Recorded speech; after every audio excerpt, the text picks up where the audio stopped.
श्री स्वामी समर्थ. तुम्हा सर्वांचं आपल्या चॅनलमध्ये मनापासून स्वागत आहे. तर तुम्हा सगळ्यांना माहिती आहे की मी प्रेग्नन्सीत ज्या कोणत्या सेवा केल्या म्हणजे गर्भधारणेसाठी ज्या कोणत्या सेवा केल्या त्या मी आता तुमच्यासोबत शेअर करते आहे. तर त्या कशा पद्धतीने करायच्या ह्या मी व्हिडिओमध्ये शेअर करत आहे. तर मी सगळ्यात एक प्रभावी सेवा केली होती जी की सगळ्यात पहिले मला तुम्हाला सांगावीशी वाटली, जी म्हणजे गुरुचरित्र पारायण. जेव्हा प्रेग्नन्सी राहत नाही तेव्हा माणूस कुठलीही किती मोठी सेवा असो करायला तयार असतो. आणि तसंही मला होतं की केंद्रातून मला जेव्हा आपल्याला त्या सेवा देते, मी तुम्हाला बोलले होते की मला दिंडोरीच्या ग्रुपमधून सेवा भेटली होती. तर त्या याच्यातून त्या ग्रुपमधून मला 7 गुरुचरित्र पारायण असं सेवा करायला सांगितली होती. पण त्या 7 गुरुचरित्र पारायण माझे कंप्लीट झाले आणि त्या 7 गुरुचरित्र पारायण मला एवढे सुंदर सुंदर अनुभव यायला लागले. माझे जे मी ट्रीटमेंट चालू होती, फर्टिलिटी ट्रीटमेंट, त्यातील प्रत्येक वेळी केलं की नवीन माझं काही काही प्रॉब्लेम असायचा. तर डॉक्टरांनी माझे एक एक जे प्रॉब्लेम होते ते कमी कमी व्हायला लागले. म्हणजे कधी फॉलिकल बनत नव्हते, कधी रप्चर होत नव्हते, कधी फर्टाईल होत नव्हते, असं भरपूर गोष्टी माझ्यासोबत होत्या. कधी कधी माझं पीसीओडीचे जे सिस्ट असतात ते खूप हाय लेवलला होऊन जायचे, असं व्हायला लागलं. आणि मग मी ठरवलं की 7 गुरुचरित्र पारायणामध्ये ह्या 7 महिन्यामध्ये मला इतके सुंदर अनुभव आले. जे कोणते हेल्थ इश्यू माझे होते, जे प्रेग्नेन्सी राहू देत नव्हते, त्या गोष्टी माझ्या कमी कमी होत गेल्या. आणि मग मी ठरवलं जर हे पारायण मी जर कंटिन्यू केलं जोपर्यंत मला बाळ राहत नाही तोपर्यंत, तर मला असं वाटत होतं की मला बाळ राहील ह्या गोष्टीने. म्हणजे मला एक आतूनच एक, आपण एखादं गोष्ट करतो पण आपल्याला त्याबद्दल खूप पॉझिटिव्हिटी वाटते, तसं मला होतं. पण एक विषय होता, माझी चालू होती प्रेग्नन्सीची ट्रीटमेंट आणि तुम्हाला माहिती आहे गुरुचरित्रामध्ये ब्रह्मचर्य व्रत पाळायला लागायचं. हा माझ्या समोर खूप मोठा प्रश्न होता, कारण की इकडे बाळही पाहिजे आहे आणि हा ग्रंथाचे पारायण करायचे. तर आता मी हे पारायण कसं केलं हे तुम्हाला सांगते. तर मी प्रत्येक महिन्याला 2 वर्ष मी हे पारायण केले. जसे 24 पारायण झाले होते माझे. तर मी हे पारायण केले. पण ते पारायण मी कसे केले हे तुम्हाला मी सांगते आज. तर पारायण असे केले, आपल्याला त्या पारायण ब्रह्मचर्या पाळावी लागते. मी सगळे नियम पाळले, ब्रह्मचर्या सुद्धा पाळली. कसं करायचे, आता आपले जेव्हा पिरियड्स येतात त्या पिरियड्सच्या पहिल्या दिवसापासून ते 14व्या दिवसापर्यंत हे आपल्या प्रेग्नन्सी राहण्याचे खूप हायली चान्सेस असतात, जास्तीत जास्त 20 दिवसापर्यंत. आणि मग मी काय करायचे, ह्या दिवसात मी अजिबात गुरुचरित्र पारायण करत नव्हते, माझ्या बाकीच्या सेवा चालायच्या. आणि जेव्हा माझे नेक्स्ट पिरियडची डेट असायची, ती पिरियड्सची डेट धरून 8 ते 9 दिवस अगोदर यायला, जर पिरियड्स यायला बाकी असेल माझे, तर मी पारायणाला सुरुवात करून द्यायचे. मग असे मी लगातार 24 महिने केलं. आणि तुम्हालाही मी सांगेल, जर तुमची इच्छा असेल की प्रेग्नन्सी राहण्यासाठी गुरुचरित्र पारायण करायचंय, पण हे जे फर्टाईल विंडो असते, आपले ट्रीटमेंट चालू असते, ह्या काळामध्ये आपल्याला दाट राहण्याची शक्यता असते प्रेग्नन्सी, तर त्या काळात तुम्ही गुरुचरित्र पारायण न करता तुमची पिरियड्सची डेट यायला 8-10 दिवस बाकी असेल, तर तुम्ही गुरुचरित्र पारायण, आता काहींना काय होतं डेटच्या 2-3 दिवस अगोदर येऊन जाते, तर त्यांनी त्यांचा टाइम मॅनेजमेंट करून तुम्ही गुरुचरित्र पारायण करू शकता. पण माझी डेट कधी होऊन जायची, कधी अगोदर यायची, असं व्हायचं. त्यामुळे मी करू शकले हे पारायण. आणि आता गुरुचरित्र पारायण मध्ये करताना पहिला आणि प्रत्येक महिन्याला मी संकल्प घ्यायची बरं. आणि माझा एकच संकल्प असायचा की स्वामी मला बाळ पाहिजे, तुमची ही सेवा मी मोठ्या श्रद्धेने करते, तुम्ही मला बाळ द्या, हेच माझ्या डोक्यात असायचं. आणि मला फक्त ह्याच गोष्टी, मी दुसरं काहीच मागत नव्हते, कारण की मला माहिती होती हीच गोष्ट आहे जी माझ्या आयुष्यात कमी आहे आणि मला तेच पाहिजे, मला बाळ पाहिजे. बाकी मला काहीही नाही दिलं महाराजांनी तरी चालेल. आणि कुठेतरी दत्तगुरूंनी हे माझं ऐकलं. तुम्ही माझे मागचे व्हिडिओ पण बघा, त्यामध्ये भरपूर मी पारायणा संदर्भात जे शूट आहे, जे मी करत होते ते मी शेअर केलेलं आहे.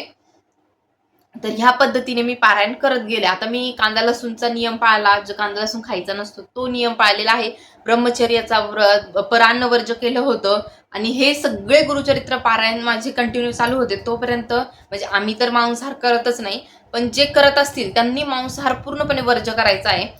किंवा मग आता तुम्ही एक गुरुचरित्र पारायण केलं, मध्ये गॅप येतो, तेव्हा तुम्ही खाल्लं तर चालेल. पण तुमचं गुरुचरित्र पारायण चालू आहे 7 दिवसाचं, तर त्यावेळेला घरातही ह्या गोष्टी आणायला चालत नाही, असं असतं.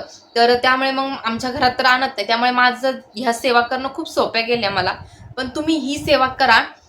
माझं ही एवढी अनुभवसिद्ध सेवा आहे. आणि आपण म्हणतो ना की ही सेवा आपण करणं आणि कुणाला तरी अनुभव येणं, त्या अनुभवातून आपण ही सेवा करणं, याला खूप मोठा आपल्यासाठी एक मोटिवेशन असतं. आणि मी तुम्हाला प्रत्येकाला हात जोडून सांगेल, ज्या माता बहिणींना आई व्हायचंय, मूल नाहीये ना, तर त्यांनी ही सेवा आवर्जून करा. अहो थोडीशी परेशानी होती, मलाही माहिती आहे, कारण की घरातलं काम पाहून हे सगळं करावं लागतं.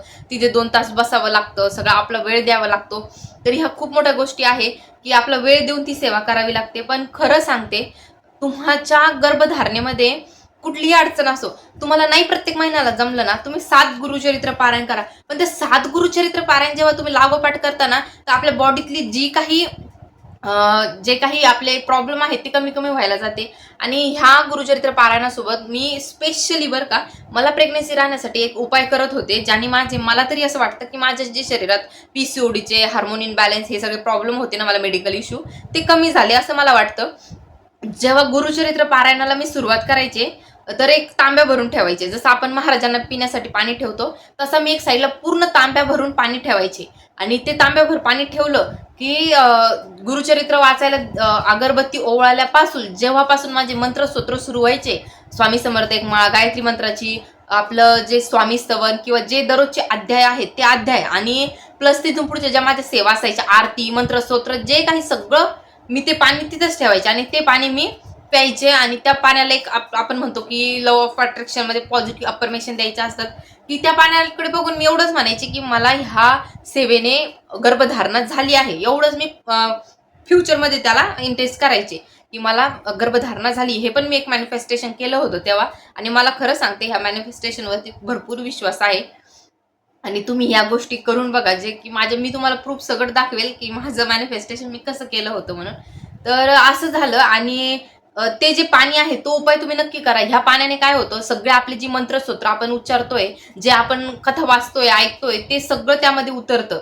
आणि त्या पाण्यामध्ये ती शक्ती, आता आपण तारक मंत्राचं पाणी घेतो, ते पाणी पिल्यावर असाध्य आजार बरे होतात. तर तसं ह्या पाण्याचं कुठलीही बाधा असतो, तुम्हाला बाहेरील बाधा असो, तुम्हाला मेडिकल इश्यू असो, किंवा तुम्हाला अजून, आता भरपूर जण म्हणतात की आम्हाला आसरा आहे, आम्हाला कुलदेवी आहे, ग्रामदैवत आहे, याच्यामुळे आम्हाला होत नाहीये, आम्ही ओटी भरली नाही, हे भरलं नाही.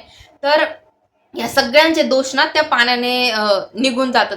मी तुम्हाला खरं सांगते, मी खूप कळकळीने हे सगळं सांगतेय, कारण की मला माहिती आहे आई न होण्याचं दुःख काय ना. अरे बा, हे मी सांगूच शकत नाहीये, कारण की मी अनुभवलेलं आहे म्हणून सांगते या गोष्टी.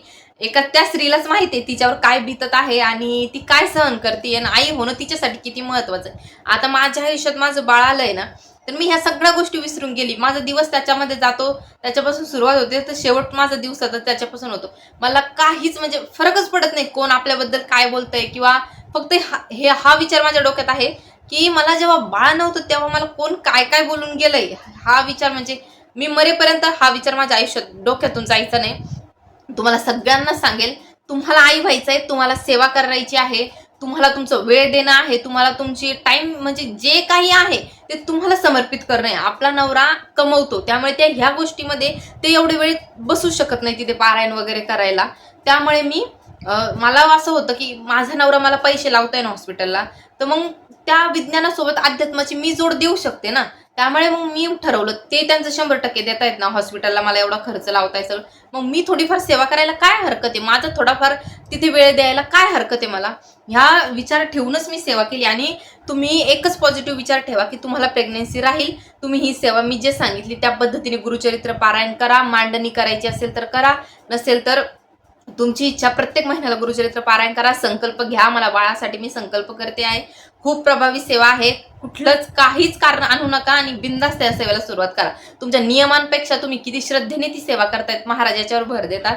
तर हा व्हिडिओ कसा वाटला हे मला नक्की कमेंटमध्ये शेअर करा. आणि तुम्हाला किती दिवसापासून प्रेग्नन्सी राहत नाहीये हेही मला कमेंटमध्ये सांगा, जेणेकरून मी तुम्हाला माझ्या प्रेग्नन्सीच्या टायमाला काही उपाय केले ते मी तुम्हाला सांगेल. श्री स्वामी